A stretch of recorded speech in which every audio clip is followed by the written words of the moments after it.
Во двата центри за деца и лица со попречености во Прилеп, Ѕуница и Центарот за лица со церебрална парализа, згрижени се вкупно 28 штитеници, каде секојдневно ја добиваат соодветната грижа. Меѓутоа, она што загрижува е што и овде има листа на чекање, која за среќа не е долга, но поради кадровскиот дефицит од стручни лица, таа листа би можела и да се зголеми, бидејќи максимумот на постоечките капацитети е веќе постигнат, велат од Прилепскиот меѓуопштински центар за социјална работа. Сега, со овај кадар со кој располагаме, сметам дека капацитетите се максимално исполнети, за да може да му се даде квалитетна услуга и на корисниците.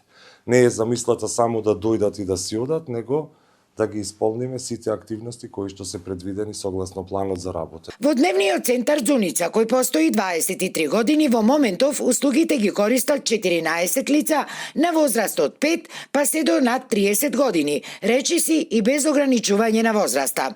Постоечките стручни служби се комплетно екипирани, а сериозна е поддршката и од пошироката заедница. Кај нас се вклучени корисници со тешка и најтешка попреченост. Исто така имаме вклучено лица со аутизам.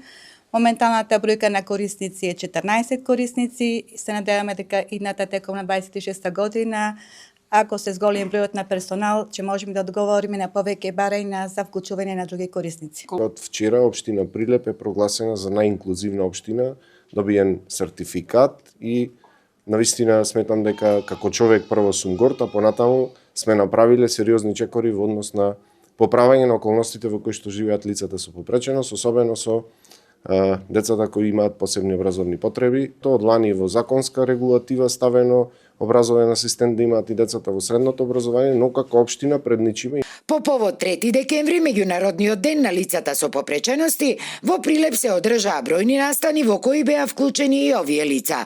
Од општина Прилеп пак најавуваат дека наредната година ќе се организира голем хепенинг посветен токму на лицата со попречености, а на кој настан тие ќе ги покажат своите стекнати вештини и знаења од нивната инклузија во системот.